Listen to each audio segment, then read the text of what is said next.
Bueno, yo creo que esto se inicia en mí. Ser Historia, con Nacho Ares.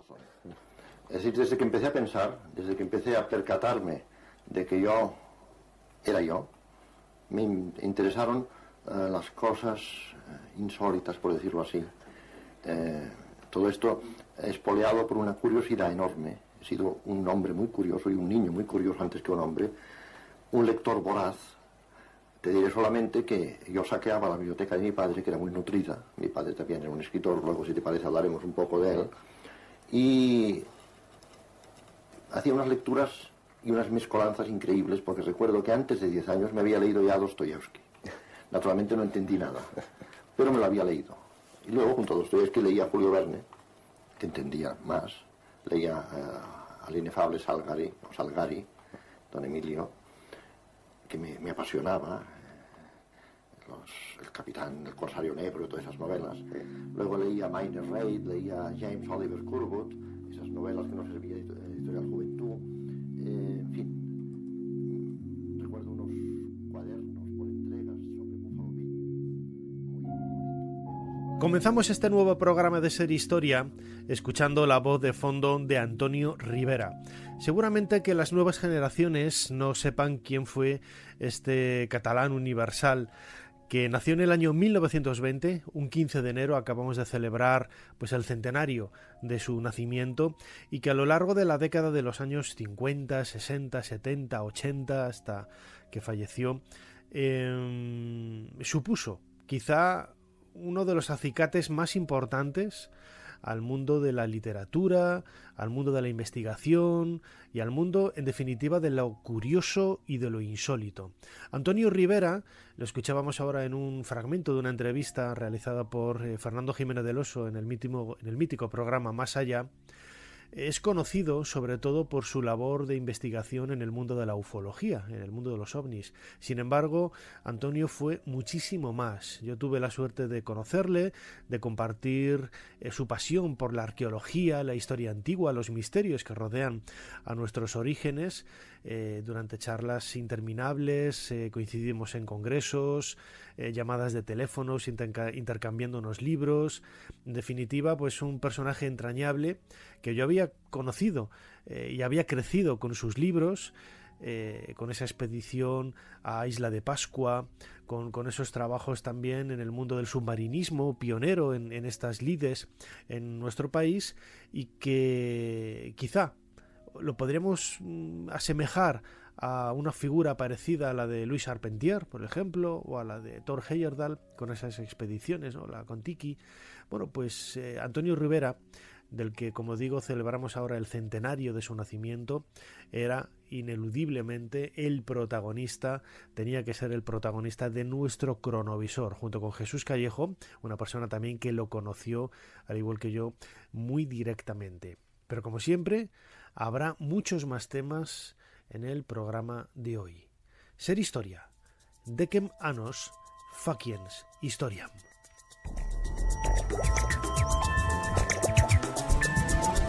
Bienvenidos a Ser Historia. La figura de Antonio Rivera, ahora celebramos el centenario de su nacimiento, va a ser el protagonista de nuestro cronovisor.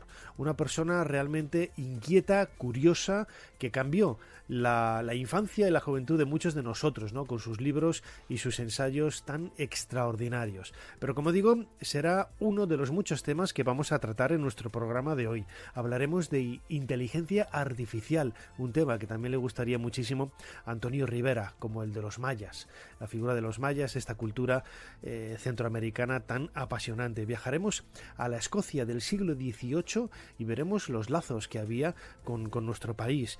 Y en Ser Histeria, la increíble sección de David Botello, vamos a conocer pues una historia histérica, absolutamente increíble, la de María Teresa de Austria y ese supuesto amante negro que tuvo, denominado Nabo. La verdad es que aquí podríamos decir que la historia es así, desde luego que sí. Soy Nacho Ares y les doy de nuevo la bienvenida a Ser Historia. Comenzamos.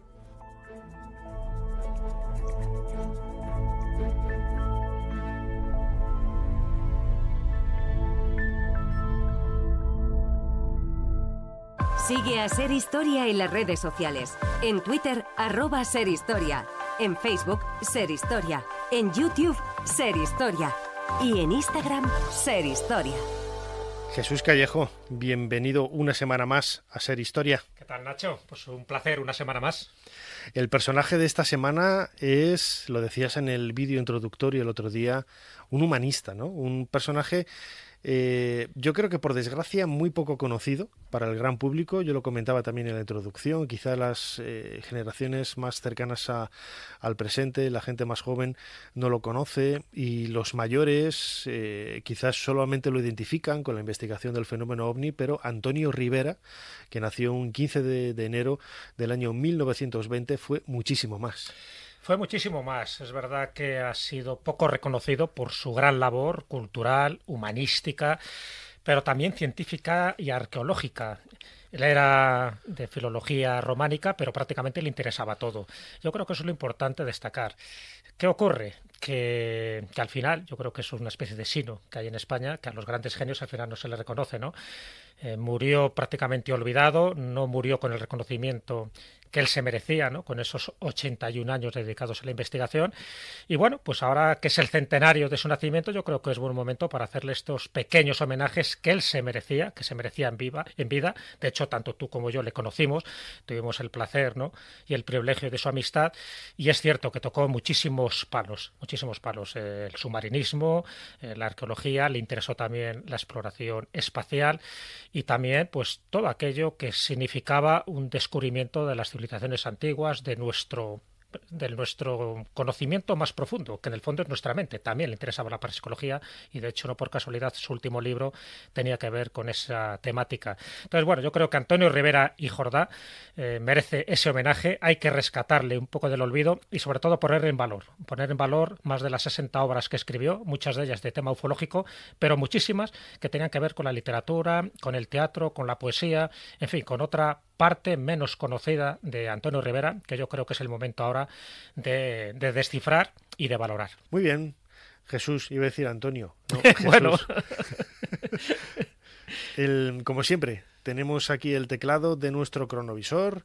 ¿Cuál es la fecha que nos propones esta semana? Nos vamos al 11 de diciembre de 1979.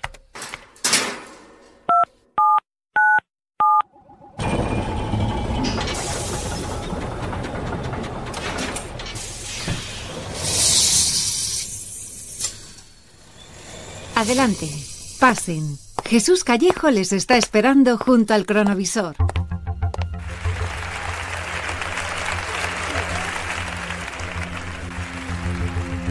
Jesús, un montón de aplausos. Vemos a Antonio Rivera, está ahí, pero no estamos en España, no estamos en Barcelona, no estamos en Madrid, no estamos en ningún sitio cercano a nosotros.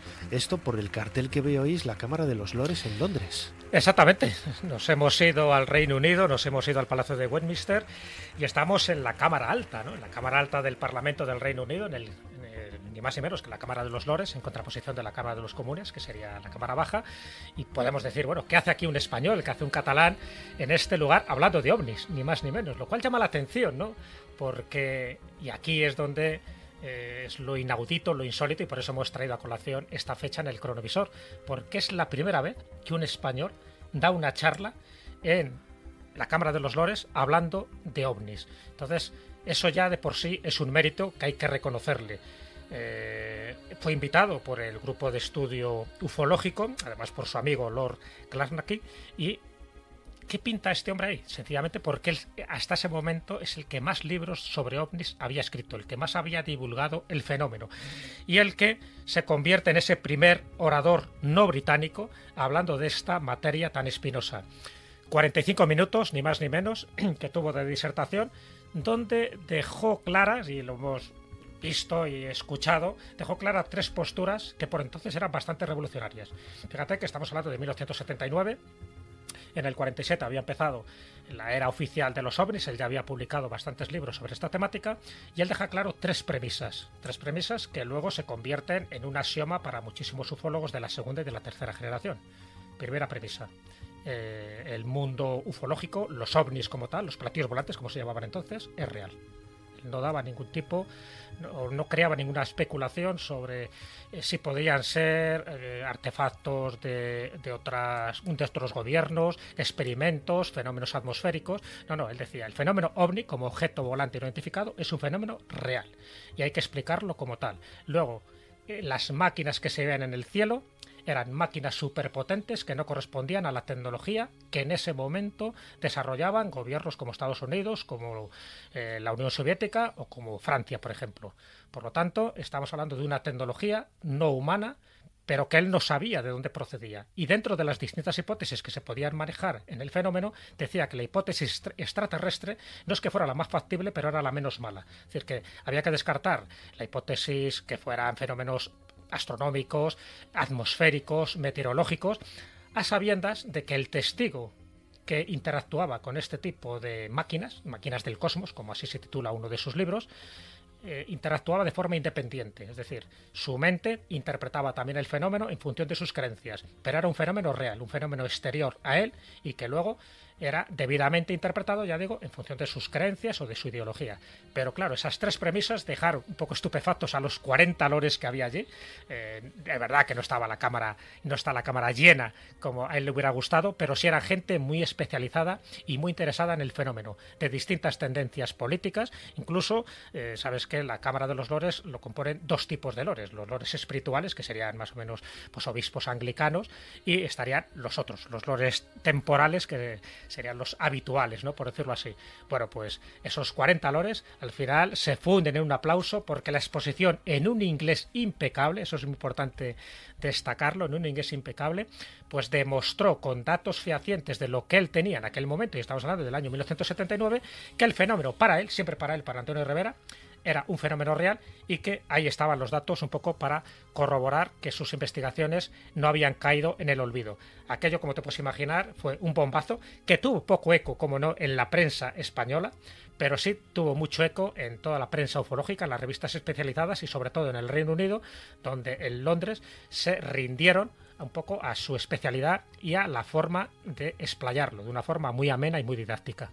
Quizá uno de los investigadores más cercanos a él fue nuestro común amigo Javier Sierra. Él precisamente es un poco el promotor de este año Rivera que se quiere llevar a cabo en Sant Feliu de Codines, la localidad barcelonesa que le vio nacer como decía, el 15 de enero de 1920. Esto es lo que nos ha contado Javier sobre esa maravillosa tarde que vivió Antonio Rivera en la Cámara de los Lores de Londres. Aquella tarde él pronunció una conferencia ante el UFO Study Group, el grupo de investigación o de estudio de los ovnis de la Cámara de los Lores en Londres.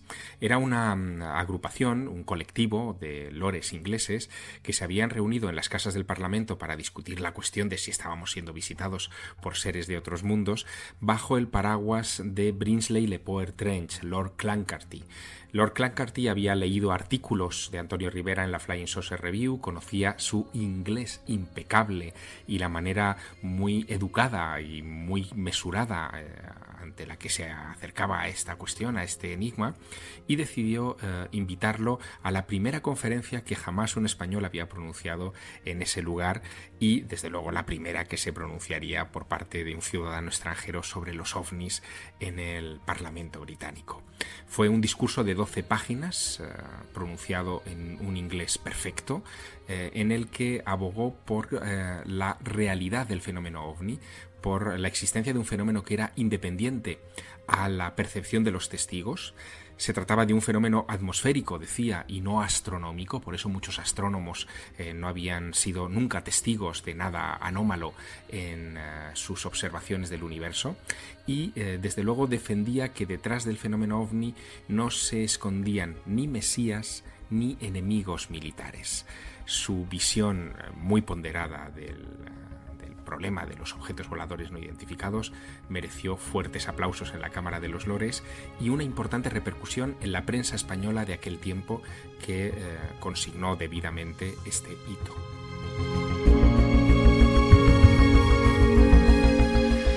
Un personaje increíble, como decíamos, Jesús Callejo, crononauta, la figura de Antonio Rivera. Javier siempre fue considerado por Antonio como su hijo adoptivo, ¿no? En el sentido de... Su nieto, más bien, yo creo que... Claro, también sus nietos, sí. Nieto más por que la edad, ¿no? Nietos, sí, claro que sí. Se conocieron siendo Javier muy, muy joven por esa inquietud que él tenía, ¿no? De escribir a todos los investigadores. Sí. Y bueno, pues Antonio lo recogió y lo recibió en su casa. Y bueno, y prueba de ello es que todo el legado, ¿no? de Antonio lo heredó Javier, ¿no? Y él ha sido un poco el que ha el que ha dispuesto un poco la ubicación y la finalidad del mismo. Estamos hablando de Antonio Rivera como ufólogo, pero lo decimos al principio, ¿no? Aquí sobre la mesa tienes un par de publicaciones. Él me hablaba muchísimo sobre sus trabajos como submarinista, ¿no? Porque fue también pionero en muchas de esas exploraciones, en muchas de esas investigaciones de algo que aquí en España pues sonaba un poco a chino, ¿no? La arqueología submarina y este tipo de cosas. Fue pionero, es verdad, fue pionero en muchas cosas, pero él era buceador, él era submarinista, le interesó muchísimo, ¿no? Esta exploración. De hecho, estos 2 libros que tienes aquí, de los años 50, publicados por la Enciclopedia Pulga, tanto tú como yo nos hicimos con muchos de estos libros. Esta fue mi primera biblioteca que tuve, la verdad que eran muy baratos en aquel momento y había distintos autores. Y bueno, con el tiempo, yo cuando los compré esto no sabía quién era Antonio Rivera, y luego me di cuenta de que tanto la arqueología submarina como la aventura submarina correspondían a esa etapa donde intentó divulgar, ¿no? Lo que se veía en ese otro mundo, un mundo subacuático lleno de posibilidades, y que muchos de sus libros tenían que ver con los monstruos, por ejemplo, que estaban ahí, la criptozoología y tantos temas. Vamos a hacer un hincapié porque mucha gente a lo mejor se pone a buscar ahora Antonio Rivera en Google. Hay que decir que Antonio Rivera es con B. Antonio Rivera con B, claro. El apellido es con B. Sí. Y estos libros, bueno, para mí son incunables, ¿no?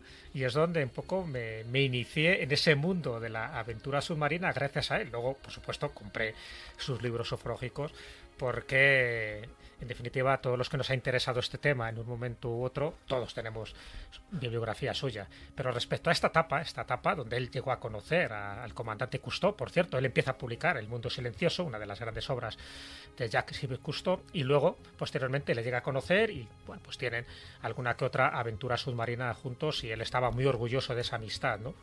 Bueno, pues él sabes que en el año 53 crea el CRIS, es el Centro de Recuperación e Investigaciones Submarinas, en Tossa de Mar, y eso pues también le convierte en un pionero en estas investigaciones ya científicas sobre lo que hay más allá de esa superficie que normalmente está destinada a la pesca, pero que mucho más abajo hay todo un mundo todavía por explorar. A él le interesó muchísimo, ya digo, la mayoría de sus libros en esta etapa inicial de los años 50 y 60 corresponden a estas exploraciones submarinas, y eso es muy importante, ya digo, porque también se conjuga con su etapa de traductor. Tú lo has dicho al principio, la etapa de traductor estuvo más de 30 años traduciendo libros, muchos libros en francés como estos de Cousteau, y de hecho no era el único libro que él tradujo, también los tomos del mundo submarino, multitud de tomos que publicó el comandante Cousteau, también fueron traducidos por él del francés, y eso hizo pues que tuvieran una amistad pues que iba pues más allá, ¿no?, de la simple cordialidad entre colegas, sino que llegaron a compartir, ya digo, bastantes aventuras. Incluso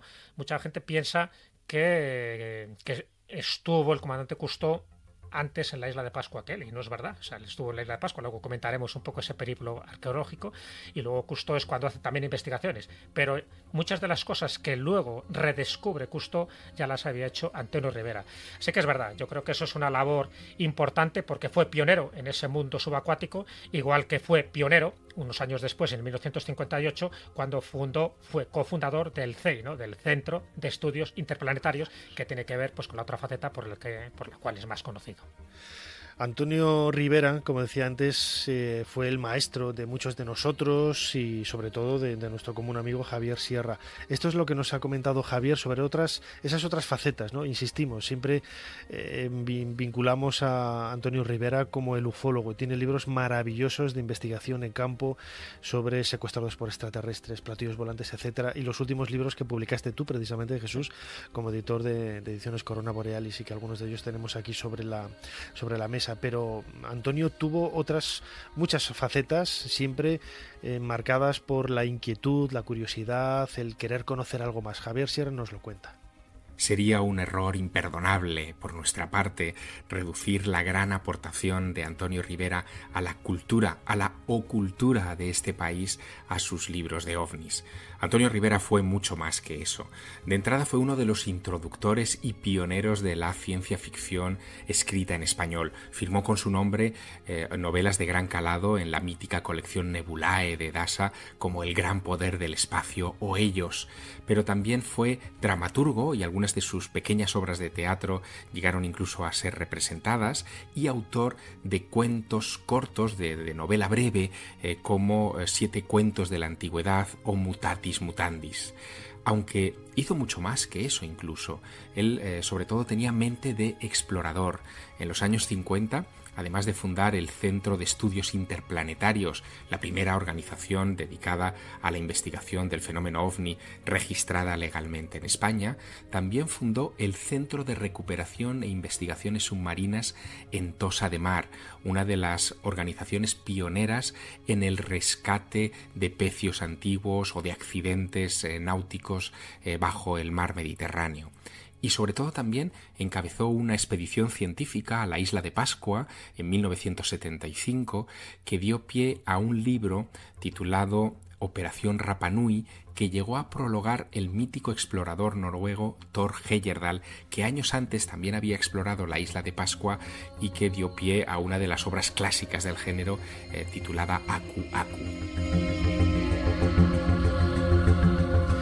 Escuchábamos, Jesús, a Javier Sierra hablando precisamente de esas aventuras, de esas peripecias de Antonio Rivera, el protagonista de nuestro cronovisor en Isla de Pascua, una isla que él... yo no estaba de acuerdo, lo comentábamos muchísimas veces Antonio y yo, que él identificaba, ¿no?, esos moais como el que tenemos aquí en la mesa al lado del Playmobil con el antiguo Egipto, ¿no?, con esos rostros de Akenatón, sí, tan grotescos, sí que es cierto que los rasgos físicos son muy similares, pero yo no veía esa conexión, ¿no? Y tengo una anécdota muy, muy bonita. Yo estaba grabando con Fernando Jiménez del Oso una serie de televisión allí en El Cairo. Estaba en el jardín del Museo del Cairo y me suena el teléfono y era Antonio. Era Antonio, que me llamaba una vez más para preguntarme cosas precisamente de los antiguos faraones, porque él era un verdadero entusiasta del conocimiento del pasado, de esas civilizaciones tan extrañas que le cautivaron a lo largo de toda su vida y que, como decíamos ahora y le escuchábamos a Javier, le hicieron viajar, ¿no?, y crear esa expedición, ¿no?, el Aku Aku a Isla de Pascua. Sí, bueno, la expedición, la de Rapa Nui, la de Aku Aku, era la de Thor Heyerdahl, sí, que por cierto él se convierte en el prologuista y es muy interesante porque sí, también él compartía más bien la hipótesis de Thor Heyerdahl. Sabes que él decía que muchos de los pueblos sudamericanos posiblemente arribaron a las costas de la Polinesia y ahí generaron una cultura floreciente, y entre ellas, dentro de esas islas del Pacífico, estaría la isla de Pascua. Y esta expedición, que es la primera científica que se organiza por un grupo español, porque es verdad que estaba capitaneada por Antonio Rivera, pero también estaba Josep Mascaró, que era un arqueólogo menorquín, y también estaba Antoni Pujador. Entonces, ellos tres, cada uno en su especialidad, pues intentaron un poco reivindicar ciertos misterios que se acumulan y se siguen acumulando, ¿no?, en la isla de Pascua, no solo ya por los 900 moais, en sus ajus y con sus pucaos, que son estos sombreros ceremoniales, por qué están mirando en una misma dirección, por qué a la isla de Pascua se le llamaba Rapa Nui o Tepito Teenua, por ejemplo, que significa el ombligo del mundo. Bueno, pues esa expedición científica que la hace en 1974 y luego se publica el libro un año después por la editorial Pomaire, que se llama Operación Rapa Nui, es donde expone sus conclusiones. Y sus conclusiones, que ahí es a lo mejor donde venía la polémica que tuviste con él, es que él estaba convencido que la época tolemaica de Egipto, sobre todo con Ptolomeo III, pues en el año 232 a.C., siempre estamos hablando, pues hace una expedición náutica, que es verdad, que está comprobado, y creo que tú lo has escrito en algún que otro artículo, donde, sí, bueno, pues él estaba muy interesado por las exploraciones náuticas, marítimas, y bueno, pues mandaba algún que otro barco a ver qué pasaba por allí. recordemos que en aquella época el director de la Biblioteca de Alejandría era Eratóstenes. Él había demostrado, por una serie de métodos muy sofisticados y muy curiosos, que la circunferencia de la Tierra eran 40.000 kilómetros, y no se equivocó nada más que por 75 kilómetros. Pero la Tierra no era plana. Claro. Ahí, los terraplanistas deberían realmente saber que en el siglo III antes de Cristo ya era una evidencia que la Tierra era redonda. Lo que no sabemos, tú y yo, Nacho, lo hemos comentado alguna vez, ¿no? Cómo a veces se dan esos saltos culturales, como a veces de momentos de esplendor volvemos a momentos de oscuridad, que pasó, por ejemplo, en la Edad Media y en otros lugares. Pero bueno, desde el siglo III, incluso antes, ya se sabía que la Tierra era redonda. Entonces, bueno, lo que hace este faraón, pues decir, bueno, pues venga, si la Tierra es redonda, vamos a ver, navegar por ahí a ver qué ocurre. Bueno, pues la tesis de Antonio Rivera, y no solo él, sino de otros cuantos, pues es que una expedición que salía de Egipto, pues cruzó el Océano Índico, llegó al Océano Pacífico, incluso pudo haber llegado, que es un poco la tesis de Barry Fields, por ejemplo, uno de los grandes especialistas en inscripciones antiguas, decía que pudo haber llegado a las costas de Sudamérica, en concreto a las costas de Chile. Bueno, sin llegar ahí, es decir, y además que incluso tenían un sistema de navegación que era el Tanagua o el Torquetum, como llaman los portugueses, por el cual les permitía llevar una orientación clara. Sabía perfectamente lo que era la latitud en aquella época, no tanto la longitud, pero con el Torquetum o el Tanagua podían determinar cierta longitud para no desviarse demasiado de su rumbo. Bueno, con independencia de eso, que un día podemos hablar largo y tendido, ¿cuáles son las distintas conclusiones a las que llega Antonio Rivera en este libro, que para mí es mítico, ¿no? Y además, por suerte, lo tengo dedicado por su puño y letra, Operación Rapa Nui? Las conclusiones que llega es lo que tú dices. Él descubre algún que otro moai que no se había descubierto en aquel momento, incluso algunos submarinos, gracias a su afición por la exploración submarina.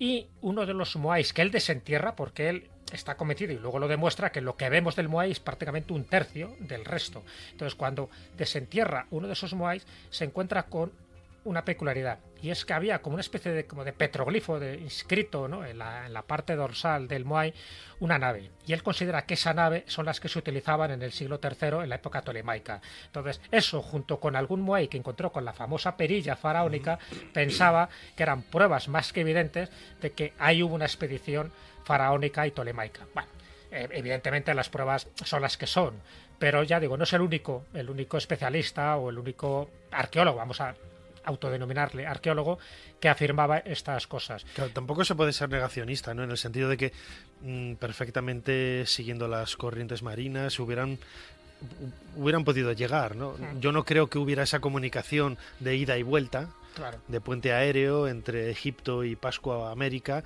pero es muy posible que alguien, embarcándose en unas circunstancias, una tormenta, se lo lleva el viento, en la mar, las corrientes marinas, y acaba donde acaba.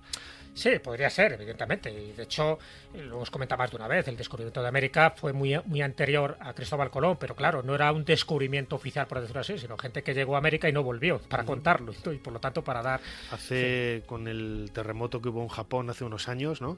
Está la anécdota, ¿no?, de un niño que recuperó el balón de fútbol que había perdido porque había aparecido en las costas americanas, en Estados Unidos. O sea, lo mismo que le sucedió con la pelota de este crío japonés, podría haber sucedido con un cascarón, una nave pequeñina, ¿no? Sí, hombre, es verdad que en aquella época, la de Ptolomeo III, algunas de esas expediciones marinas pudieron haber tenido ese resultado. De hecho, incluso hay un artículo que escribió Carlos Canales, que era la expedición de Rata Magui, ¿no? Rata sería un capitán y Magui un científico de esta expedición de Ptolomeo, donde llega a decir exactamente que Magui, por ejemplo, sería el nombre que actualmente sabes que se designa una de las islas del archipiélago Hawái, pero que tendría que ver a lo mejor con la llegada de estos personajes que por entonces estaban como muy avanzados a nivel tecnológico, y luego lo que eran las tribus locales, la idiosincrasia tradicional y popular, les convirtió y les elevó a la categoría de dioses, ¿no?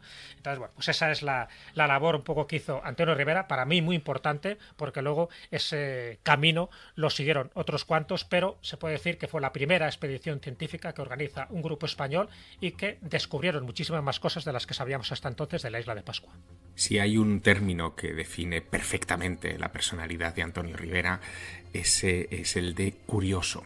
Era un curioso universal. Le preocupaba tanto la exploración espacial, que él vivió muy de cerca en los años 50 y 60 en su Barcelona natal, donde se celebraron importantes congresos de astronáutica, como la exploración de los océanos, la investigación que tuviera que ver con civilizaciones antiguas, los poderes ocultos de la mente, todo aquello que se escapara del control riguroso de la razón y que expandiera los límites del conocimiento humano. Eran cuestiones que resultaban muy familiares y muy cercanas a la personalidad de Antonio Rivera. Eso explica que fuera autor de casi 70 obras dedicadas a lo desconocido, a lo improbable, a los milagros, a lo paranormal, a lo que está fuera del alcance de nuestra comprensión. Pero también le dedicó un especial énfasis, puso un especial interés en la cuestión de si estábamos siendo visitados por civilizaciones de otras partes del universo. Esa fue la cuestión que guió la mayoría de sus obras y que condicionó buena parte de sus amistades y de sus preocupaciones intelectuales. Preocupaciones muy legítimas. ¿Quién no ha pensado en alguna ocasión si estamos siendo visitados o no, ¿no? Más allá de la interpretación que se haga de los avistamientos? Sí, desde luego un poco este resumen que ha hecho Javier Sierra sobre sus otras actividades es muy importante tenerlo en cuenta, ¿no? Porque él es también un gran autor muy prolífico de obras de ciencia ficción. De hecho, está considerado, por ejemplo, como el primer autor catalán que escribió una obra de ciencia ficción, que es el libro de los 7 sueños, que publicó ni más ni menos que en 1939, una vez terminada la Guerra Civil. Él, uno de los aspectos que no se menciona mucho, es que es verdad que vivió en la etapa franquista, pero fue un opositor al régimen en la medida que se podía ser en aquella época, y sobre todo un opositor intelectual a todas las cosas que se estaban haciendo, ¿no? Ese pensamiento único que se intentaba imponer a través de una dictadura. Y gracias a esos méritos, al final le otorgan esa Cruz de Sant Jordi, ¿no?, por parte de la Generalitat de Cataluña en el año 1990. Entonces, bueno, eso es muy importante reconocerlo. Él genera, ya te digo, esa primera generación de ufólogos, donde estaría Óscar Reibrea, Marius Jäger, Eduardo Vuelta. Esa segunda generación muy importante porque de alguna forma mama, ¿no?, de las investigaciones y de los libros de Antonio Rivera, como es el caso de Enrique de Vicente, Ignacio de Arnaude, Juan José Benítez, Andreas Faber-Kaiser, y luego una tercera generación, pues que la componen, además de Javier Sierra, pues Bruno Cardeñosa, Josep Guijarro, Carballal o Moisés Garrido. Incluso hay una cuarta generación, ¿no? Todos, de una forma u otra, herederos directos de esas investigaciones ufológicas. Para terminar, porque habría tantas cosas que decir, ¿no?, aparte de estos 2 libros últimos que publicó, que eran Cartas de 3 herejes y La dimensión perdida, que tuve el honor, el orgullo y el privilegio de editarle cuando yo era editor en aquel momento. Pues un poco decir lo que se suele repetir en distintas obras, que es la Ley Rivera. Él estableció una cosa que popularmente llamamos la Ley Rivera, que significa que cada profesional reduce a los términos de su especialidad cualquier fenómeno anómalo. Entonces, ¿qué ocurre? Que, por ejemplo, el fenómeno ovni, un psicólogo lo va a ver de una manera, un sociólogo de otra, un astrónomo de otra, es decir, cada uno lo va a reducir a lo que es su especialidad. Y él reivindicaba una visión holística, general. Para estudiar cualquier fenómeno que se escapa un poco de la comprensión humana hay que tener muchos conocimientos. Él los tuvo, ya digo que fue un humanista, y gracias a eso, es verdad que en algunas cosas se pudo haber equivocado, como puede ser con el caso Humo, pero en gran medida hay que reivindicar su gran labor. Fueron muchísimo más los aciertos que los desaciertos, y yo creo que eso es lo que tenemos que tener en cuenta. Hay que sacar del olvido a este gran hombre que murió en el 2001 y que, gracias a su centenario, pues hay que poner, ya digo, en valor sus obras, sus investigaciones y sobre todo esta famosa Ley Rivera. Claro que sí. Antonio Rivera, un intelectual, un humanista, como decíamos al principio, ha sido el protagonista de nuestro cronovisor en este año Rivera. Jesús Callejo, crononauta, una semana más, muchísimas gracias por habernos ayudado a hacer un poquito más de historia. Muchísimas gracias a ti, Nacho.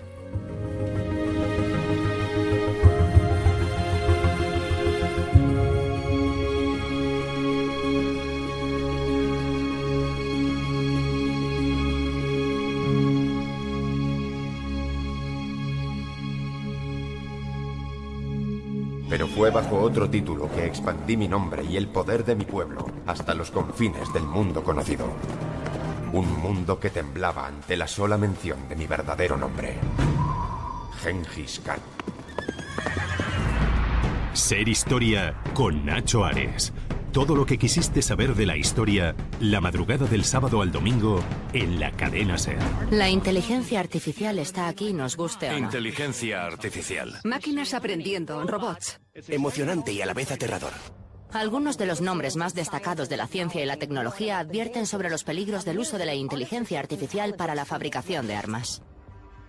Creo que el desarrollo de la inteligencia artificial podría suponer el fin de la raza humana.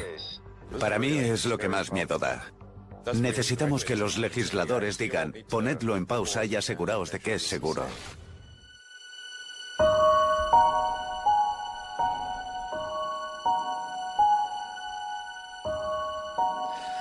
Acabamos de escuchar un fragmento de un documental de Discovery titulado precisamente Inteligencia Artificial, que es el tema que vamos a desglosar en los próximos minutos. Un tema aparentemente tecnológico, muy científico. Bueno, aparentemente tecnológico lo es, desde luego, pero quizá muchos de nuestros oyentes no lo identifiquen precisamente con la historia.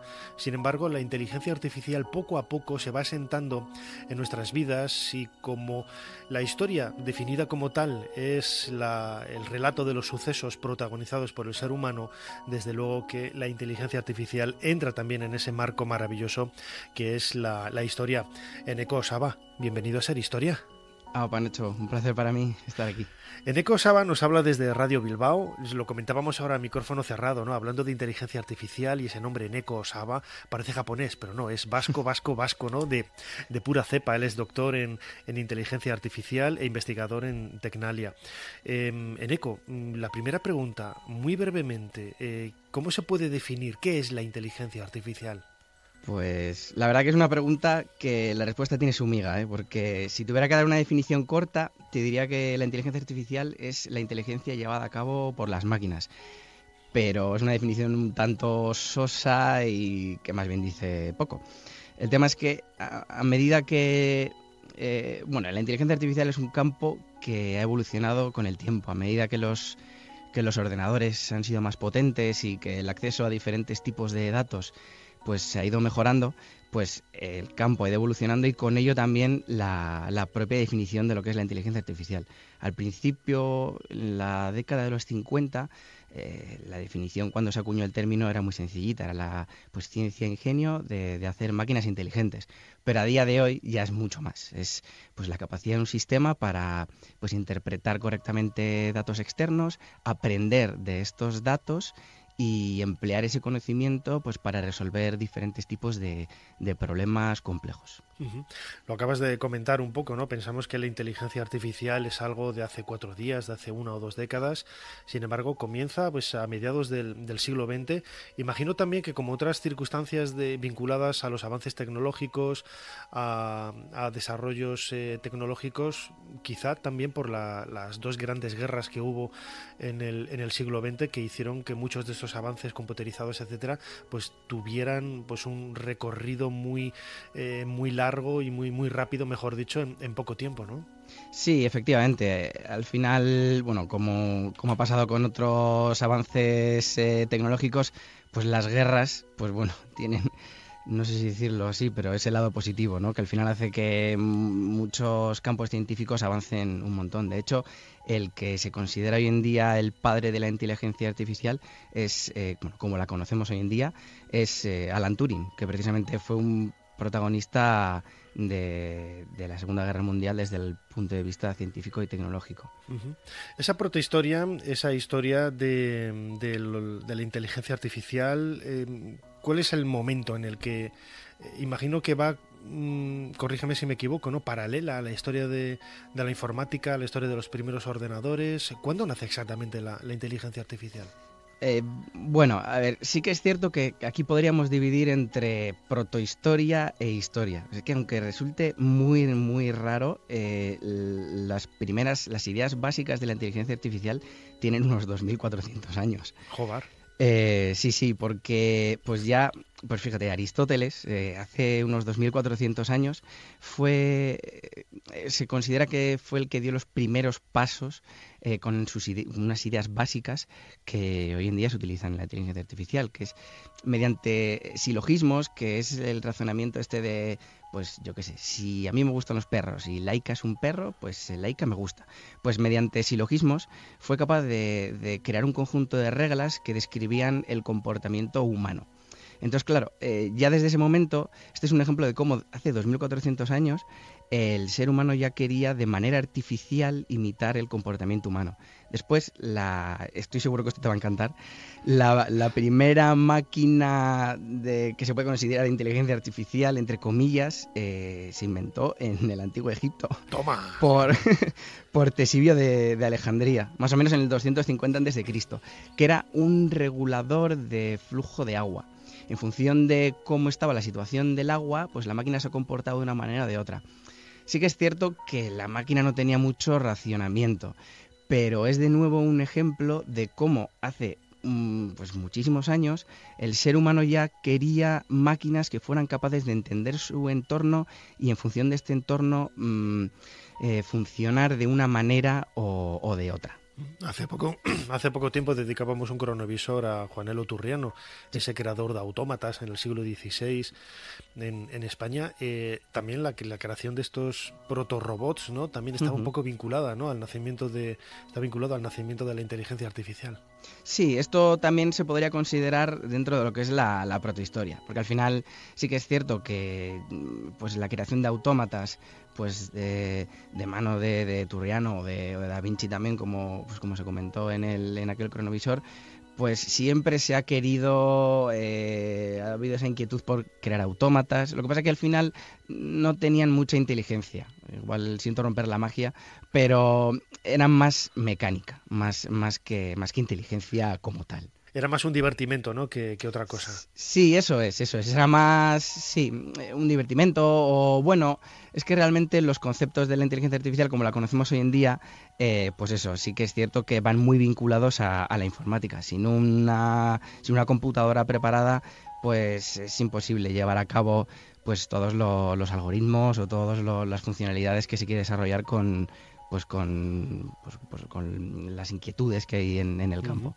Y si tenemos que elegir un momento dado, una fecha, a lo mejor no sé si una fecha en concreto, pero un instante en el que a partir del cual ya podemos hablar de inteligencia artificial tal y como lo entendemos en la actualidad, esa etapa histórica que tú defines muy bien, Eneko, ¿cuándo sería ese momento? Sí, yo creo que está claro. Es en 1950, de la mano de Alan Turing, que presenta un artículo en la revista Mind en la que él suelta una pregunta que en su momento fue muy revolucionaria y que la verdad que es bastante mágica, no sé cómo decirlo, pero la pregunta era, ¿pueden las máquinas pensar?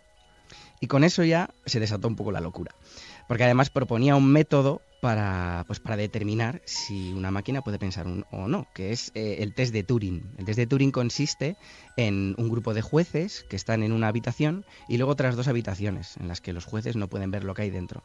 En una de esas habitaciones hay un ser humano y en la otra habitación hay una máquina con un programa de inteligencia artificial. Entonces, claro, el test de Turing es el hecho de que los jueces, de intentar engañar a los jueces y que los jueces no sean capaces de distinguir cuándo se están comunicando con el ser humano y cuándo se están comunicando con la máquina. Pues eso lo introdujo Alan Turing en 1950. Entonces, bueno, a raíz de eso ya empezó la comunidad científica un poco así a trabajar en todos estos conceptos, y no fue hasta 1956 cuando se acuñó el término como tal de inteligencia artificial, que lo introdujo John McCarthy, y la definición es la que comentaba al principio, que es pues la ciencia del ingenio de hacer máquinas inteligentes. Imagino que, claro, yo lo estaba pensando ahora, ¿no? En la actualidad todos vamos con un teléfono móvil, tenemos ordenador en casa, las televisiones también tienen esos aspectos, ¿no?, de inteligencia artificial por medio de algoritmos, delimitar el campo de nuestros gustos, etcétera. Pero en 1950, ¿qué había para que Turing generara esa polémica? ¿Había ordenadores ya lo suficientemente desarrollados como para poder realizar esos tests? Pues no has podido dar más en el clavo. El hecho es que no existían ordenadores muy potentes. Entonces, claro, lo que en la década de los 50 los investigadores empezaron a teorizar, pronto se vio que no podía llevarse a cabo por las máquinas del momento. Entonces, eso hizo que, bueno, se hicieron unas previsiones muy triunfalistas. Se parecía que en la década de los 60, pues la inteligencia artificial iba a estar en casa, pues como está ahora, y no fue verdad. Entonces, al final, fue como se desinfló un poco el globo de la inteligencia artificial. No fue hasta mucho más adelante, pues estamos hablando de la década más o menos de los 90, sí, de los 90 más o menos, mediados de los 90, cuando ya otra vez volvió a haber otro boom de la inteligencia artificial, pues cuando ya las máquinas estaban preparadas para ello, cuando había muchos datos que tratar y cuando las empresas pues necesitaron tratar esos datos de una manera inteligente. Entonces ya sí que el mundo estaba preparado, digamos, para poder utilizar la inteligencia artificial.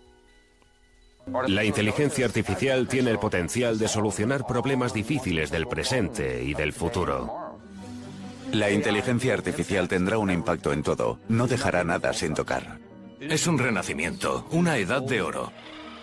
Los robots permiten a las personas hacer más de lo que podrían por sí solas.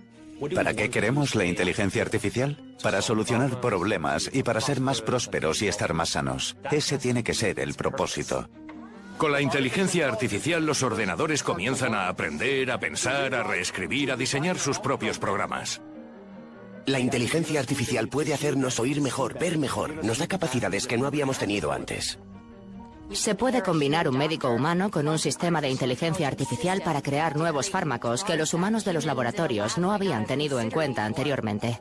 Podríamos ver una expansión increíble de la vida. Todo parece sacado de Star Trek, pero créanme, va a suceder.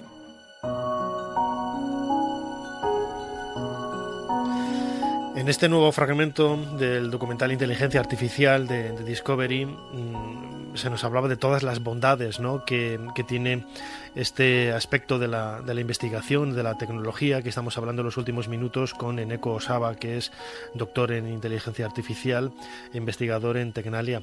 Eneko, se ha criticado mucho, ¿no?, a la inteligencia artificial por el miedo, ¿no?, que suscita que todo aquello que puede dar de bueno se convierta en negativo, ¿no? Que yo he pensado muchas veces, pues sí, tiene razón, ¿no? Pero tampoco vamos a prohibir que se vendan tijeras y cuchillos porque haya gente que corte cuellos con los cuchillos, ¿no?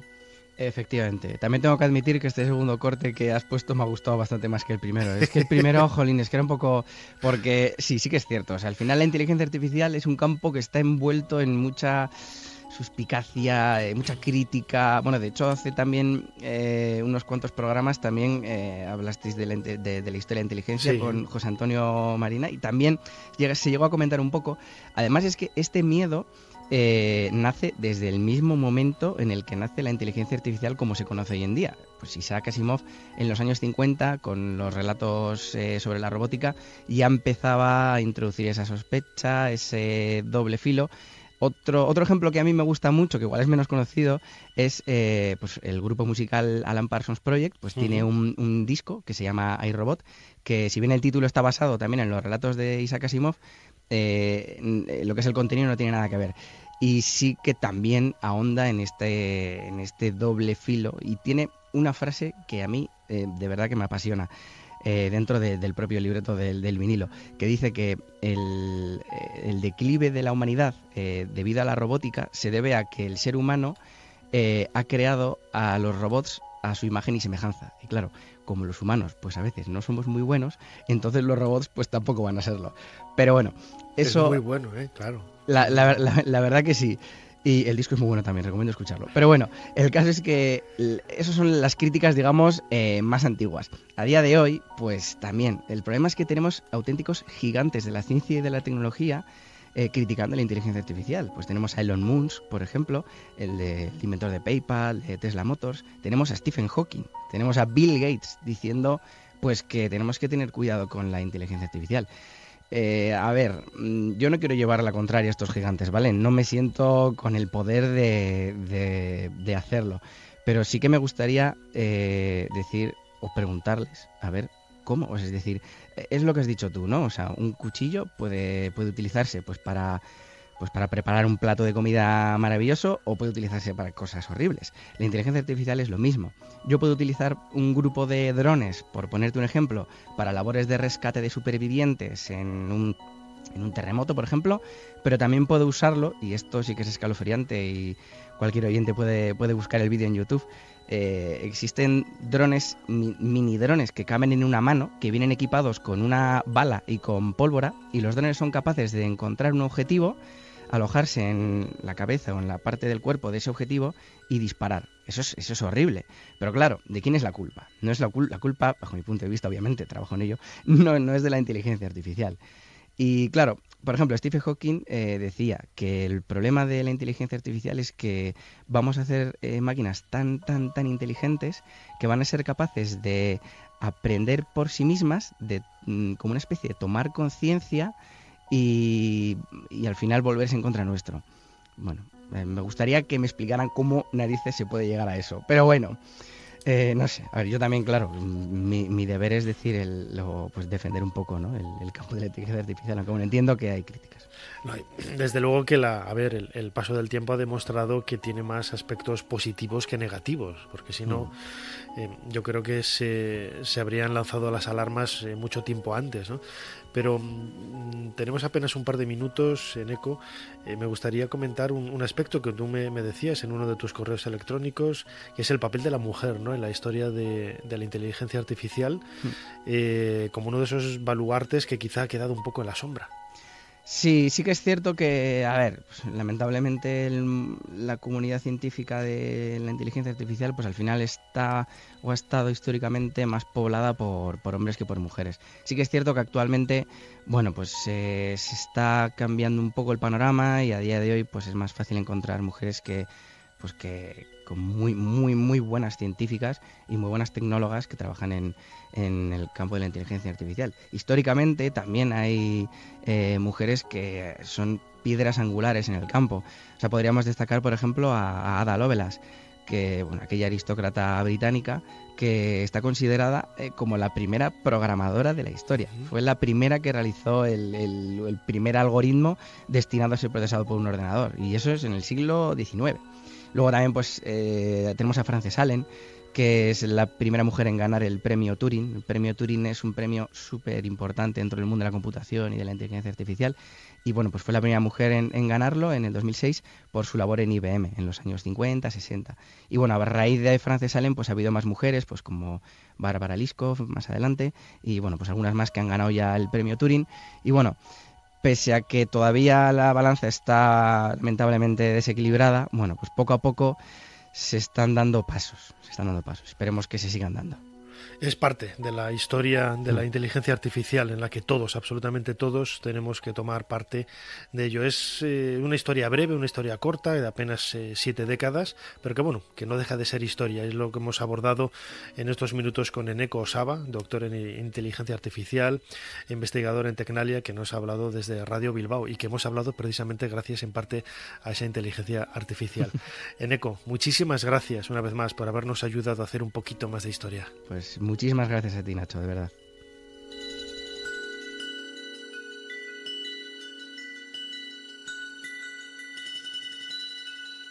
Señora Margareta Zeller. Me llamo Mata Hari. O además de mi libertad también quiere quitarme el nombre. Mata Hari, sí. Significa el ojo del amanecer, ¿es así? Sí. Ser Historia con Nacho Ares. Todo lo que quisiste saber de la historia, la madrugada del sábado al domingo en la cadena SER. En la madrugada del 16 de abril de 1746, las tropas británicas empezaron a levantar el campamento en Nairn, en el norte de Escocia. Quedaba por librar una batalla decisiva, no contra un enemigo extranjero, sino contra un ejército rebelde que amenazaba con destruir la frágil unión entre Escocia e Inglaterra, pretendiendo abortar así el proyecto de creación del Imperio Británico en sus inicios. Uno de los protagonistas de esta lucha fue Guillermo, duque de Cumberland, segundo hijo del rey Jorge II. El otro protagonista era su primo, el joven pretendiente Carlos Eduardo Estuardo, más conocido con el sobrenombre de Bonnie Prince Charlie. Iban a encontrarse en el páramo de Culloden.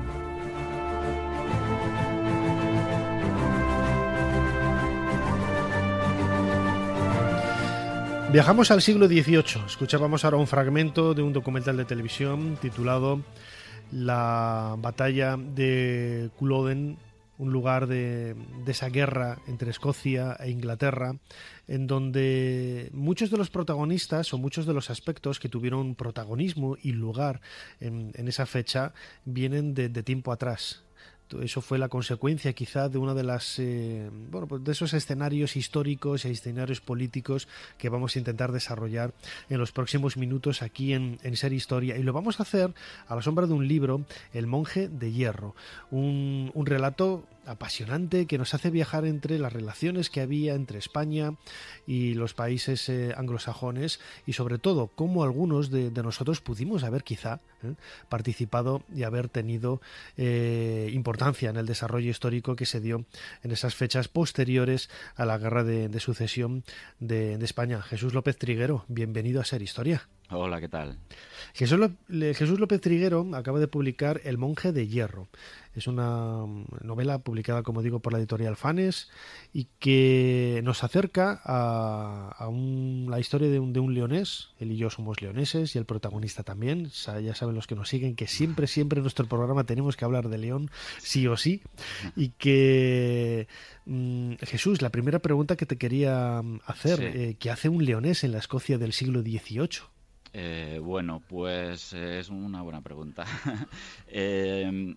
Yo lo he basado en las acciones militares del Regimiento de Galicia, que estuvieron en Escocia en el siglo XVIII, en 1719 concretamente. Y el Regimiento de Galicia no solo lo componían gallegos, sino que normalmente escogían o se comprometían con el regimiento pues gentes de la montaña. De varias partes, especialmente León está pegando a Galicia, y bueno, pues era una opción bastante asequible, y es la parte que conozco mejor a nivel geográfico. Y bueno, pues por mi unión a León, pues decidí poner un protagonista leonés. Además, quizá lo hemos comentado en muchas ocasiones, pero no somos conscientes de la importancia que tuvo el Camino de Santiago ya desde época medieval, no solamente como escenario y lugar de peregrinaje, ese itinerario trascendental que se va realizando de la península ibérica de este a oeste, sino que también es una punto de conexión, ¿no? de culturas, de pensamientos, más allá de las religiones, ¿no? Y que muchos de esos peregrinos provenientes de lugares dispares del viejo continente pudieron entrar en contacto, ¿no? sobre el Camino de Santiago. Efectivamente, hay que tener en cuenta que además de ser un motivo de religiosidad para visitar al Santo Apóstol, también se utilizaba pues como camino real. Entonces, en el camino pues te podías encontrar a un soldado que se dirigía a Galicia, te podías encontrar a unos maleantes que intentaban asaltarte, te podías encontrar pues a un misionero o un cura, todo tipo de personas, efectivamente, y de otros países también, claro.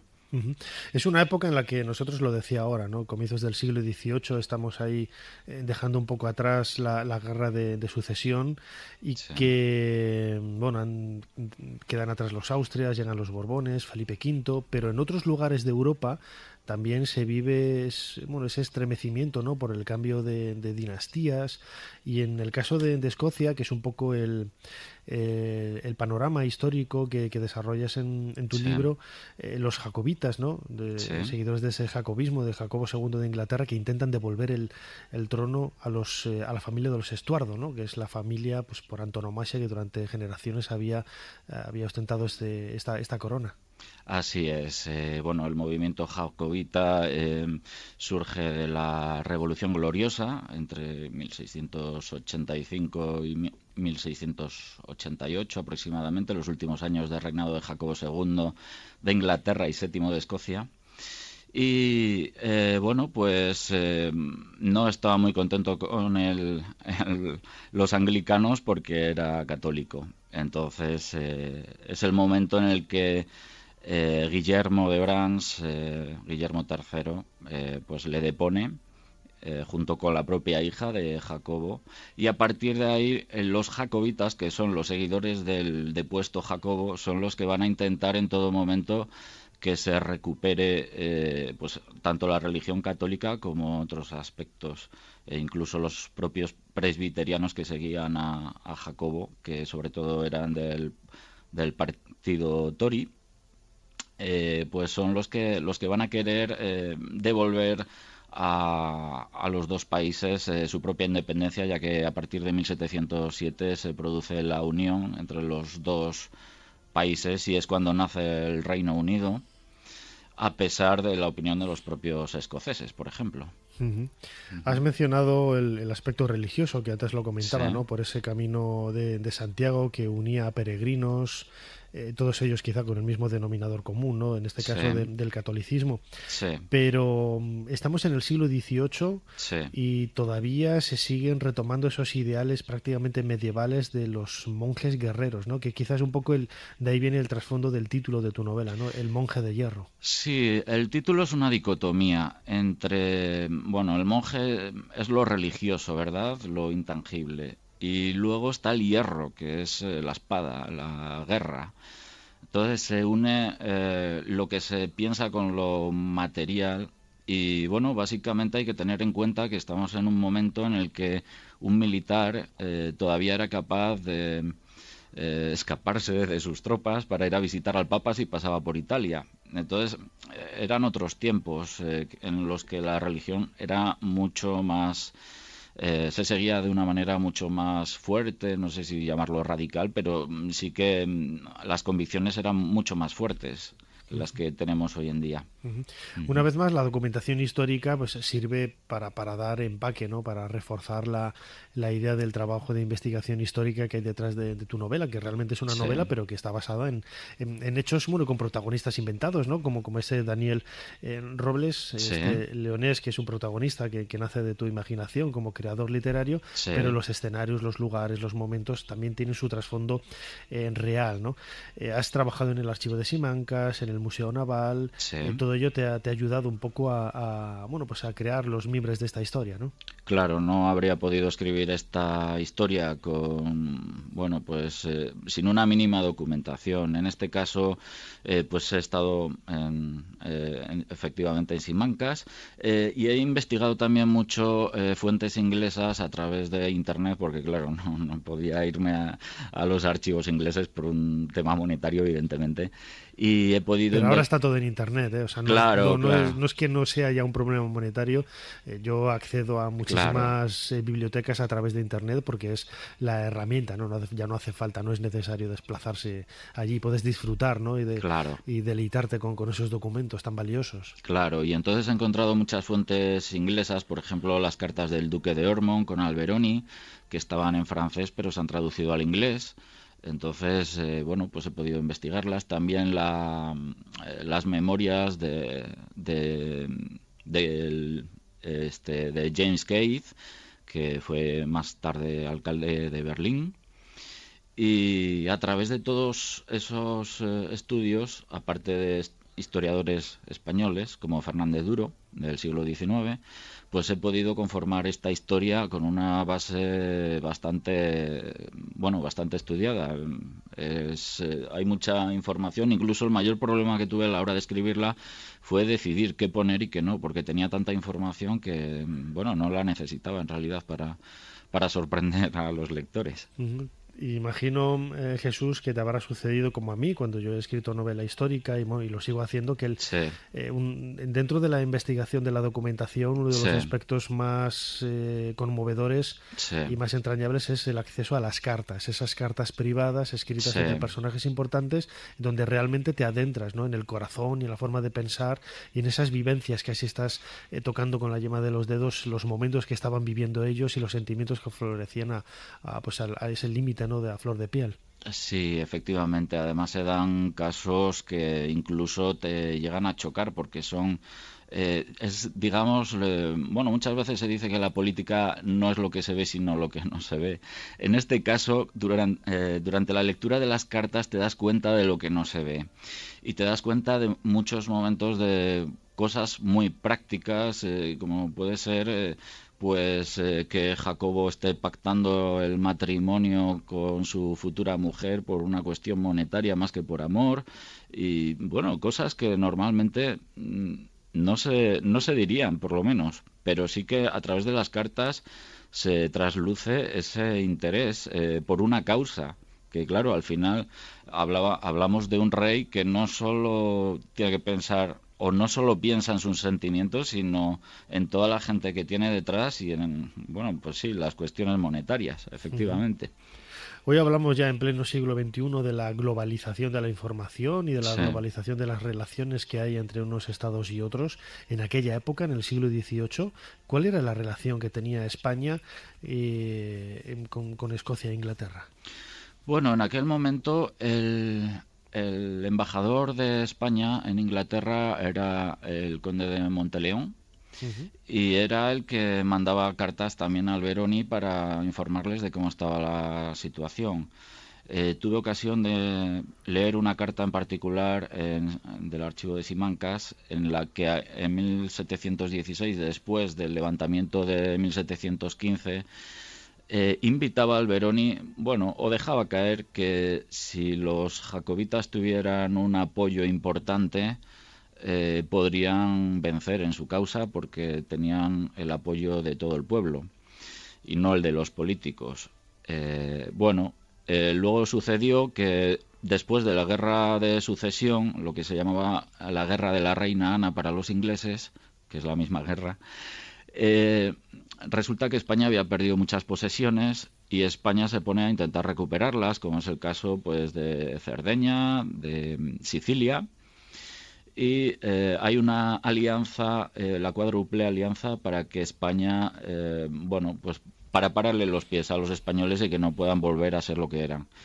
Entonces se produce un ataque a España, y en ese momento Alberoni se da cuenta de que es muy importante eliminar a Inglaterra de la guerra para poder vencer, porque si no elimina a Inglaterra no tiene el control del mar. Entonces es en ese momento cuando España se acuerda de los jacobitas y de que podría tener ahí la forma de intentar eliminar a Inglaterra de la guerra haciendo una acción militar. Una acción militar que en definitiva, bueno, pues da un poco el trasfondo, ¿no? Sí. Histórico, político, social también, que recorre tu novela El monje de hierro. Jesús López Triguero, recordemos, está publicado por Ediciones Fanes. Hay una página web, edicionesfanes.com, donde se puede encontrar, y también la novela está disponible en Amazon. Jesús López Triguero, autor de este libro, El monje de hierro, insisto, muchísimas gracias una vez más por habernos ayudado a hacer un poquito más de historia. Muchas gracias a vosotros. Cuando finalice esta emisión tienes más Ser Historia. Disfruta de nuestros podcasts cuando quieras en cadenaser.com. Y si nos sigues en la aplicación de la SER, estarás al día de novedades y publicaciones. Ser Historia, con Nacho Ares. Ser Histeria, con David Botello.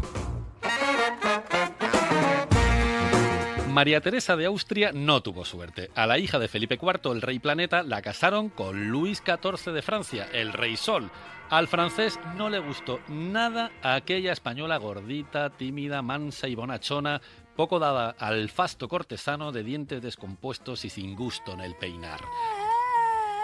¡Eres precioso! Así que se entregó desenfrenadamente a coleccionar amantes. Entre que España y los españoles eran los archienemigos de Francia y que el rey no le hacía ni caso, la pobre María Teresa no cuajó en Versalles. Ni gustaba un pelo, ni se fiaban de ella por española. A todo esto, a lo mejor ayudaba que la reina no quiso nunca aprender a hablar el francés. ¿Cómo sería la cosa que Luis XIV llegó a intentar devolverla y montó la guerra de la devolución? No te creas que ojo. Así que nuestra reina española buscó compañía y la encontró en un pigmeo negro como el betún, al que pusieron de nombre Nap. El nombre no podía ser más oportuno. Vamos al turrón. Hay quien dice que el pigmeo nabo fue un regalo de un duque francés que quería quedar bien con María Teresa. ¡Hey, fortachón! ¡Te traigo una sorpresita! Y hay quien dice que fue un regalo de Luis XIV, a quien a su vez se lo había regalado el embajador de un reino africano. Viniera de quien viniera, me dicen mis fuentes generalmente bien informadas que Nabo era un negro muy bonito y que fue la mejor compañía que la reina podía imaginarse. María Teresa y su paje negro se acompañaron tanto y tan bien que un buen día la reina se quedó embarazada y entonces se sucedieron las desgracias. Primero, el rey dijo que aquello olía a chamuscona, que no era normal. Él sabría por qué. Luego Nabo murió de repente, pobrecito mío. Las causas de su muerte siguen siendo un misterio. Incluso hay quien dice que Nabo podría ser el hombre de la máscara de hierro, el misterioso preso de la cárcel de la Bastilla que inspiró el ensayo de Dumas, que por cierto también era mulato, y perdón por el paréntesis tan largo.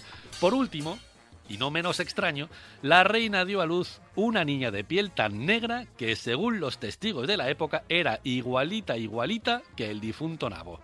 En el bautizo le pusieron Ana Isabel de Francia. Y murió poco después, pobrecita mía.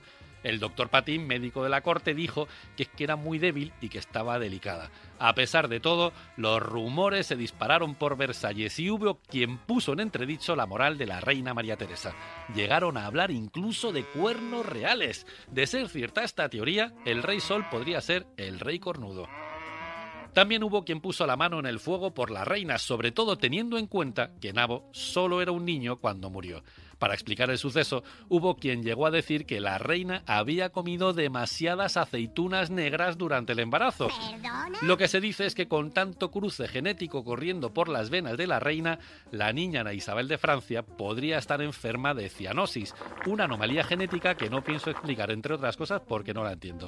También se especula con la posibilidad de que la niña hubiera sacado los genes italianos de su abuela paterna, María de Medici, que venía de una familia muy de gente morena. Sí, acabó. Pues todo eso se explica, pero también se habló unos años más tarde de que la niña no murió, sino que se la llevaron y la metieron en un convento. Y para echar más leña al fuego, apareció Luisa María Teresa, una joven monja negra que iba por ahí contando que era hermana del delfín de Francia y decía que tenía sangre real. Concretamente la sangre de María Teresa de Austria.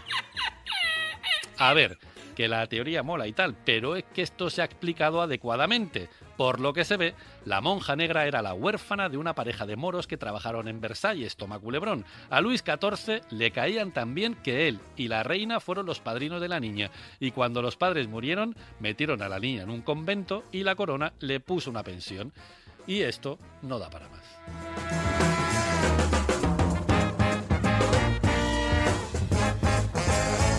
Isabel no nos teme como potencia militar directa. Temen la ayuda que podamos otorgar a los franceses para destronar a Isabel y colocar al frente a su prima, María Estuardo, reina de Escocia. Ser Historia con Nacho Ares. Todo lo que quisiste saber de la historia, la madrugada del sábado al domingo en la cadena SER. A lo largo de los siglos, se han erigido grandes civilizaciones e imperios cuyos creadores han gobernado naciones, regiones y continentes durante cientos e incluso miles de años. Algunos de los grandes legados e hitos de estos imperios pueden haberse perdido en el tiempo, pero entre rocas y ruinas descubrimos pistas que nos permiten rastrear historias extraordinarias.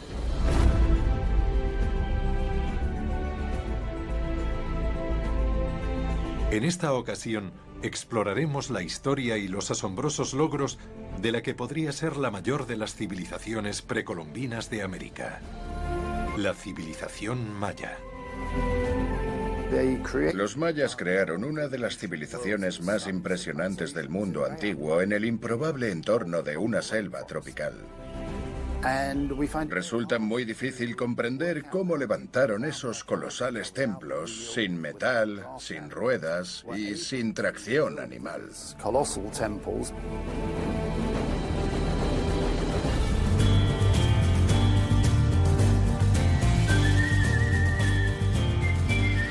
Continuamos en Ser Historia. Acabamos de escuchar un fragmento de un documental de televisión, Imperio Maya, un documental de Chris Letch para Pilot Film.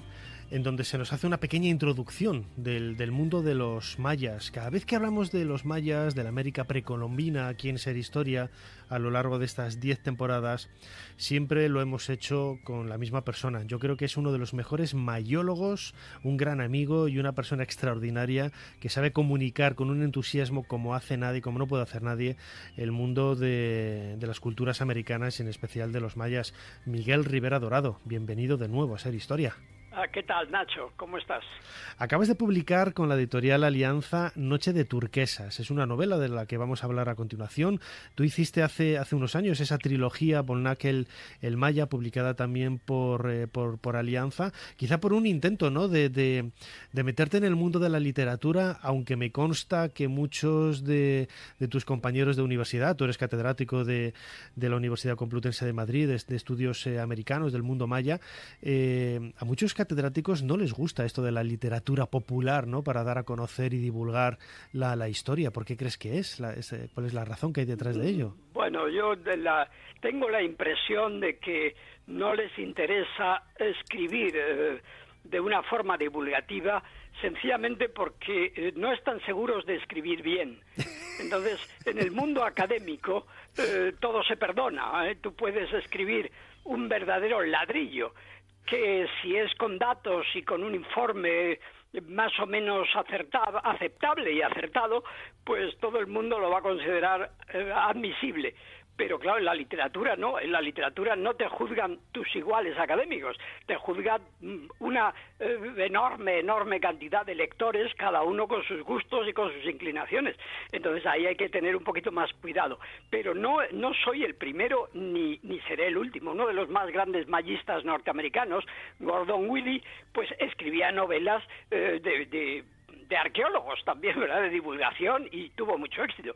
Y yo que sé, Santiago Posteguillo en España, claro, ¿verdad?, que es bien famoso.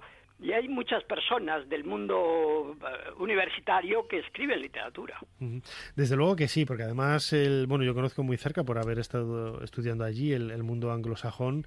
Mis profesores, aparte de libros científicos, artículos científicos, siempre publican libros de divulgación, libros populares, ¿no?, que dicen... Creo que es nuestra obligación, Nacho. Claro, creo que estamos obligados, porque el dinero con el que se nos financian nuestras campañas, nuestros proyectos, es un dinero que sale del contribuyente, y algo debemos de devolverle, ¿no?, a través de publicaciones que sean asequibles. Y lo conseguiste de alguna manera, yo creo, con un logro muy exitoso con la trilogía Bolnac el Maya. Claro, Bolnac el Maya, que fue mi gran capricho, ¿verdad? La primera de mis novelas y mi gran capricho fue una trilogía, fueron 3 novelas, pero sobre todo porque yo desde pequeño había leído y admirado a Mika Baltari. Entonces te puedes imaginar, yo quería hacer un Sinué el egipcio en América precolombina. Entonces, como yo soy mayista, pues tenía que ser sobre los mayas, y de ahí salió la idea de Bolnac. Además, lo hemos comentado tú y yo en más de una ocasión. Tú me reconocías cuando nos conocimos hace muchísimos años que de alguna forma eres una especie de egiptólogo frustrado, ¿no? Que a ti te atraía mucho el antiguo Egipto, claro, pero te decantaste luego mundo por la antropología y los mayas. Sí, así fue, porque la fascinación de los mayas es de tal calibre. Es una civilización tan absolutamente fascinante, tan inaudita, tan increíble, tan insólita en el panorama americano y en cualquier otro panorama. Es una civilización que no tiene parangón, porque hizo cosas extraordinarias, con unos medios tan escasos y en un medio tan absolutamente hostil, que claro, el que no quede fascinado por eso es porque no tiene sensibilidad para la fascinación. Pero es algo inaudito, verdaderamente. Ahora ya sabe muchísima gente que ha salido en el ABC, creo, y en varios periódicos, con estos nuevos aparatos que hay, el LIDAR, pues resulta que se han descubierto miles y miles de ciudades hasta ahora cubiertas por la selva y que no eran conocidas por nadie, y sin embargo, pues con estos procedimientos láser, etcétera, desde satélite, pues se han podido topografiar e identificar por lo menos que estaban ahí. No se han excavado, por supuesto, todavía, ni se han explorado convenientemente, pero esto lo que significa, y en el último libro mío académico, pero de divulgación, que publiqué en Alianza, que se llama Los mayas, una breve introducción, ahí lo decía en uno de los epígrafes. Esto significa que esta es la única civilización de la antigüedad a la que podríamos calificar la civilización de las 1000 ciudades. Y erigió muchas más de 1000. Entonces, claro, esto es algo insólito. Tú dime a mí qué otra civilización de la antigüedad podemos identificar 1000 grandes ciudades. 1000 grandes ciudades. En absoluto. Además, una de las cosas que primero me enseñaste era el elemento tan agreste que supone la selva, ¿no? Que nosotros lo identificamos como algo, pues, el verdor, algo muy romántico, donde surge la alimentación, es todo muy accesible, pero no, la selva te devora literalmente, ¿no? Es muy hostil. Te mata, te devora y te mata. Acaba contigo. La selva es el enemigo número 1. La selva devoró a Percy Fawcett, ¿verdad? El explorador del Amazonas, que iba también en busca de las ciudades del Dorado y de Cibolae. Acabó devorándolo. La selva devora, mata, acaba. Es hostil, es la hostilidad elevada a la enésima potencia. Y ahí, en una lucha sin igual, en una lucha absolutamente de titanes, los seres humanos que poblaron esa selva vencieron a la selva y llegaron a construir toda esa enorme cantidad de ciudades, de templos, de pirámides, bueno, de calzadas. Es inaudito. En tu última novela, Noche de turquesas, publicado por Alianza, también el protagonista en esta ocasión es un arqueólogo, algo que también es un trabajo que tú has desarrollado durante muchos años en América.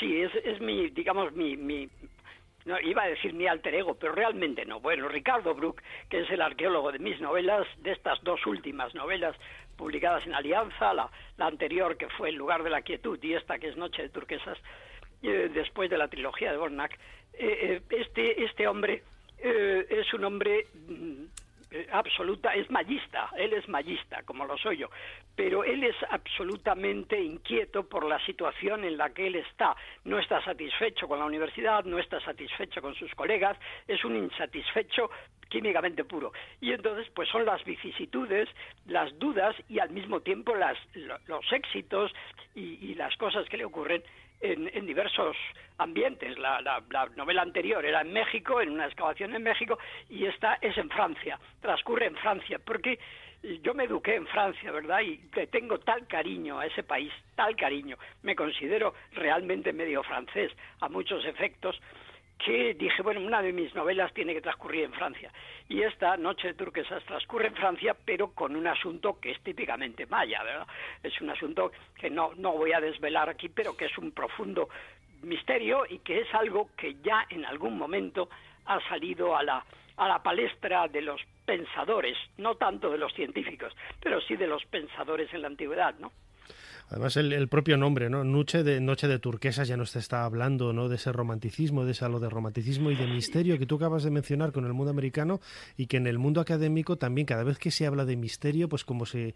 Bueno, pues se les eriza un poco absolutamente, la cabellera. ¿no? Sí, se les eriza y no puedes hablar de misterios, de enigmas históricos, no.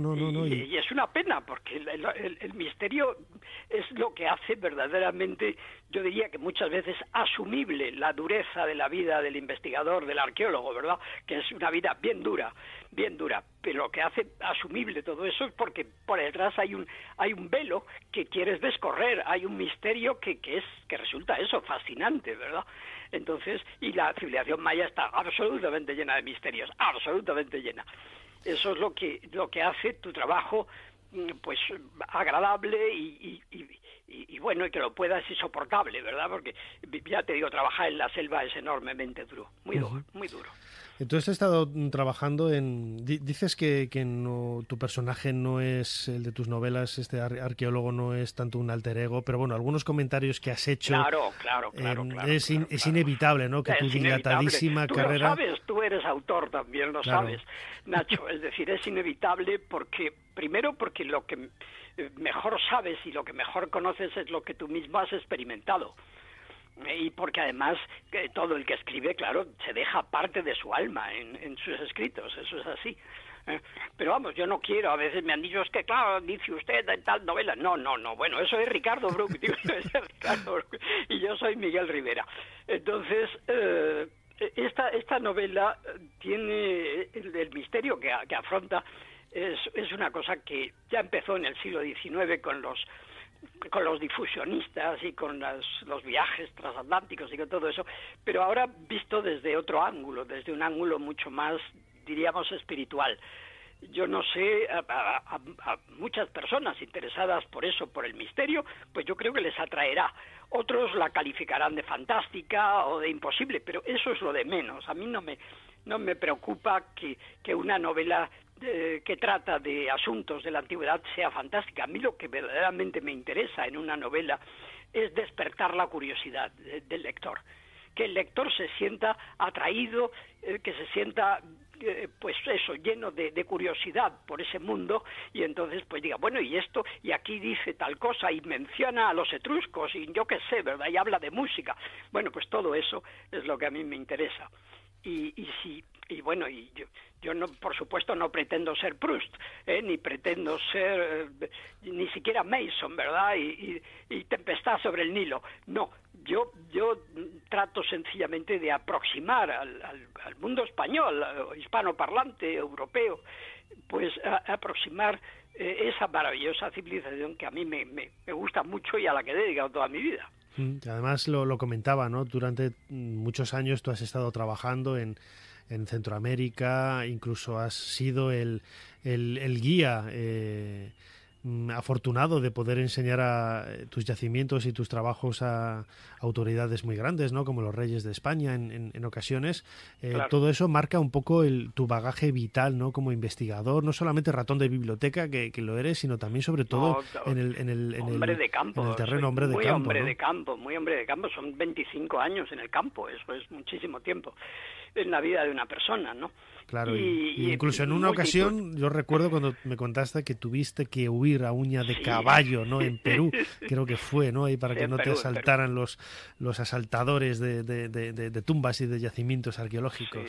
Sí, no, muchas aventuras, muchos riesgos, muchos peligros, en fin, de una vida medio de aventurero, porque un arqueólogo en parajes como los que yo he trabajado a 4.000 y pico de metros en los Andes, yo que sé, en plena selva tropical, etcétera, pues son parajes donde cualquier cosa le puede a uno suceder, desde que le muerda una serpiente a que te asalten los bandidos o a que te pierdas en un desierto, etcétera. Entonces, me han pasado muchísimas cosas y siempre digo que tengo que escribir mis memorias antes de que sea demasiado viejo y empiece a olvidarlo todo, pero con mis novelas también pues hago menciones y trato de hablar un poco también el pasado de Ricardo Bruch, sus inquietudes, es un poco también pues algunas de las cosas por las que yo he transitado a lo largo de mi vida, ¿no?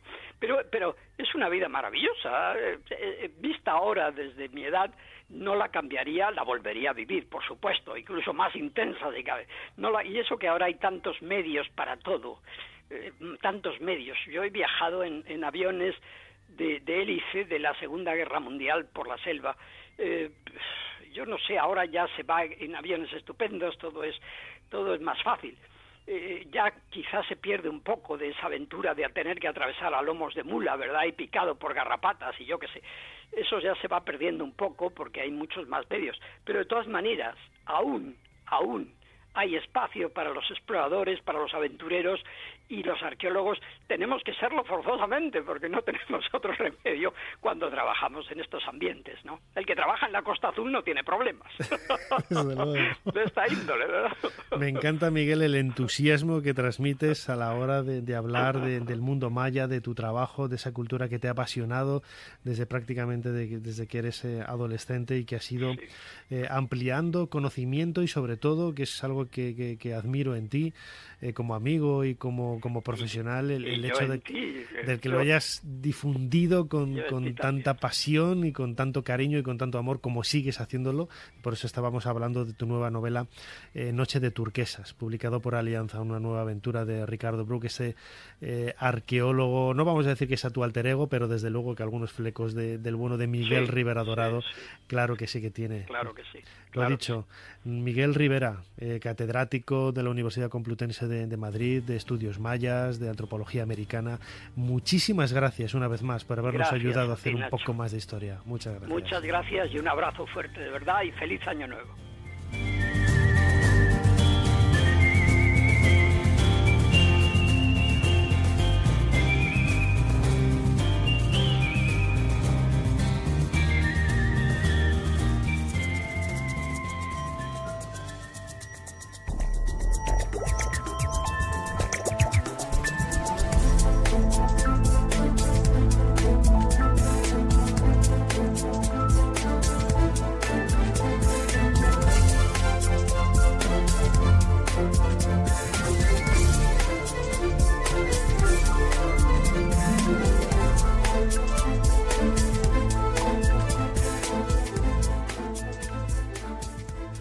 Llegamos al final de un nuevo programa de Ser Historia, el 578, si no calculo mal.